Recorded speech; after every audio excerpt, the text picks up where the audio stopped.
اشفاق صاحب ہمارے استاد تھے، ایک جگہ اپنی کتاب زاویہ میں لکھتے ہیں، ایک واقعہ ہے ان کی زندگی کا۔ جب وہ بھاٹی دروازے کے اندر رہتے تھے تو کہتے ہیں کہ میں ایک دفعہ سینما ہال سے جو بالکل سینما ہے، ملک تھیٹر، جو جن لوگوں نے دیکھا ہوا ہے بھاٹی کو، تو اس میں سے فلم دیکھ کے ہم تین چار دوست نکلے ہیں۔ تو ہم جیسے ہی باہر نکلے تو ایک پھٹے کے اوپر جو ہے وہ ایک بڑھیا رو رہی ہے زاروں قطار، سردی کی وجہ سے شدید سردی اس کے لگ رہی تھی۔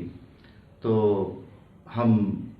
بھاگے اس کی طرف، لپکے تمام لوگ جتنے بھی سینما ہال سے لوگ نکلے تھے، اور وہ بڑھیا بیان کر رہی تھی کہ میرا گھر بہت چھوٹا ہے، میرا جو بیٹا ہے اس کے لیے اپنے بچوں کو پالنا ہی مشکل ہے، تو میرے لیے بہت مشکل ہے کہ مجھے وہ کھانا کھلائے اور مجھے اپنے گھر میں رکھے۔ تو آج وہ مجبور ہو کے مجھے یہ پھٹے پہ چھوڑ گیا ہے، میرے پاس کوئی رضائی نہیں ہے، میرے پاس کوئی مجھے کوئی گرمی پہنچانے کے لیے کوئی ایسا لباس نہیں ہے۔ تو بیچاری زار و قطار رو رہی تھی۔ تو کہتے ہیں ہم بھی آگے بڑھ کر کے ہم نے وہاں تقریر شروع کر دی، بڑی ساری تقریر، اور ہم نے کہا والدین کی خدمت نہیں کرتے لوگ، اسلام میں ہمیں بڑی اس کی شدید جو ہے وہ ہمیں وعید دی گئی ہے، لیکن اس کے باوجود بھی ہم اپنے والدین کی خدمت نہیں کرتے، ہمیں کرنی چاہیے۔ اس قسم کی جیسی باتیں ہوتی ہیں، جوش میں جذبے میں ہم کرتے ہیں۔ اور تھوڑی دیر جب تقریر ہماری ختم ہوئی اور جو لوگ تھے انہوں نے ہمیں بڑا اپریشیٹ کیا، اور کچھ دیر کے بعد جو ہے وہ میں اپنی سائیکل کی طرف لپکا کہ میں اپنی سائیکل لوں اور میں اپنے دوستوں کے ساتھ گھر چلا جاؤں۔ تو دیکھتے ہیں کہ وہ بتا رہے ہیں کہ وہاں پہ سائیکل نہیں تھی،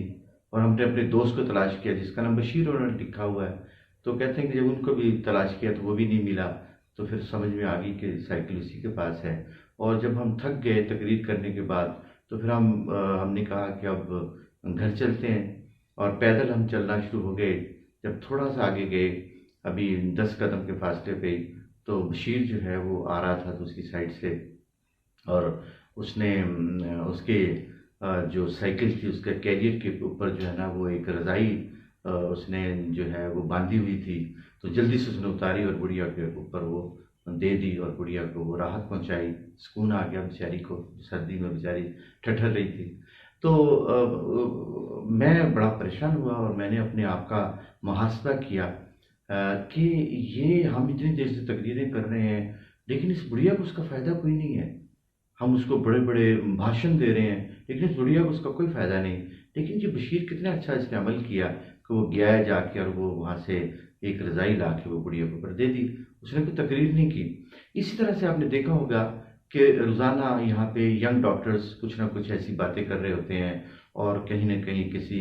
شاہراہ کو روک کے اور مال روڈ کو روک کر کے لوگوں کو تکلیفیں پہنچا کے، اور یہ سارا دن ہم ہولڈنگ کارڈ پکڑ کے کچھ نہ کچھ باتیں کر رہے ہوتے ہیں، کچھ نہ کچھ جلسے جلوس نکل رہے ہوتے ہیں، لیکن اس کا فائدہ کیا ہوتا ہے؟ اس کا فائدہ تو ایسا مجھے کچھ نہیں نظر آتا، اشفاق صاحب کہتے ہیں، لیکن ایسا ضرور ہوتا ہے کہ ایک شخص جس نے آج کوئی یہ اس جلسے کا حصہ نہیں بنا، جس نے آج جیل روڈ کو بند نہیں کیا، لیکن ایک یہ اس سے یہ ہوتا ہے کہ ایک شخص جو ہے او پی ڈی میں بیٹھا ہوا ہے، اور دوسرا شخص جو ہے وہ جا کے لوگوں کو آپریشن کر رہا ہے، تیسرا شخص جو ہے وہ اپنے پرائیویٹ کلینک میں جا کے لوگوں کو راحت پہنچا رہا ہے، بنسبت اس کے کہ لوگوں کو تکلیف دی جائے۔ اگر ہم مسیحا ہیں اور ہمیں اللہ تعالیٰ نے ایسی مخلوق بنایا ہے جو شعور رکھتی ہے، تو اسی کا تقاضا یہی ہے کہ ہم انسانوں کی خدمت کریں۔ Thank you very much, so nice.